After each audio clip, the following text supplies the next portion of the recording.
سهير عايزين نروح بلبن يا سهير. ونروح بلبن ليه؟ تروح بلبن وانا موجودة؟ اتفضل.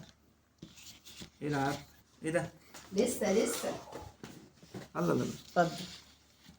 يا سلام يا انا سلام. عايزاك بقى تدوق ده ايه ده؟ تحكم ده وتقولي. الكشري؟ ده الكشري بتاع بلبن. كشري حلو ده. يا سلام. مفيش احلى من كده. طب قولي لي بس عشان انا في اطعمه كتير كده. ده ايه ده؟ ده بالصوص الشوكولاتة. لا ادوق بقى. دوق كده وقول لي طعمه ايه. ايه ده؟ في رز بلبن تحت؟ ده انت عاملاه زيه بالظبط. واحلى كمان. ها ايه رأيك؟ جامد.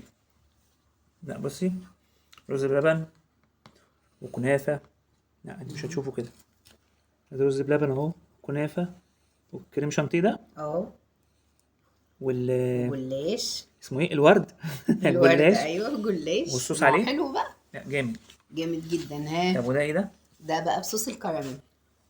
صوص الكراميل. لا، عندنا صوص كراميل كمان. سلام. عمايل ايديا وحياة عينيا. ايه رأيك؟ ثواني، هي الصوصات دي انت اللي عاملاها؟ اه مش شارينها طبعا. من بره؟ لا مفيش حاجة من بره. الله. حلو. لا انا والشيفا. شوف بقى الجمال ده. ده ايه ايه ده ده بقى؟ بقى من غير ما انا اقول لك ده ايه؟ ده اللي هو البوريو. بس ده طبعا بديل الاوريو عشان احنا عاملين مقاطعة. ايه رأيك بقى؟ دوق كده وقول لي رأيك ايه. الله خد الله. من الرز بقى كمان. لا اهو انا بنزل تحت اهو. ايوه انزل بقى.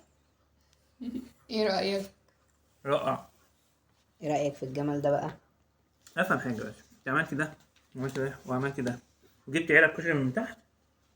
طب في واحد ما عندوش علب كشري يعمل ايه يعني؟ ماشي احلها له. يعمله؟ دي بسيطة. لا هيعملها ازاي يعني ما يعملهاش؟ هيعمل وسع ايه؟ لي كده بقى. الله الله الله الله الله الله الله. شايف بقى؟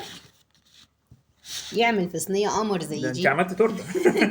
وليمة اهي. شوف ده- كل ده ولا تكلفة العلبة الواحدة من عند ايه ده؟ بلبن؟ يعني هي الكشري بس عاملاه في صينيه في صينية. لا والله حلو. يعني إيه اللي ده؟ ما ده الرز باين عندهوش. من تحت اهو شايف طبقات. الجمال؟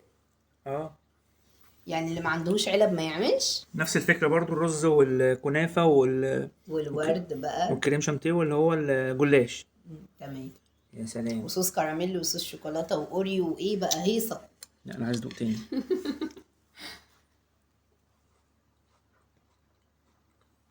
ايه رأيك؟ العظمه دي كلها عايزين يشوفوها فين بس؟ يشوفوها فين بقى؟ على يشوفوها قناة فين؟ مين؟ يخشوا يشوفوها على اليوتيوب ولا على الفيس ولا ايه بالظبط؟ اي حتة تعجبهم. اي مكان موجودة فيه سهير في المطبخ. يكتبوا ايه؟ سهير في المطبخ سهير في المطبخ. بالعربي. ها مستنيينكم هناك.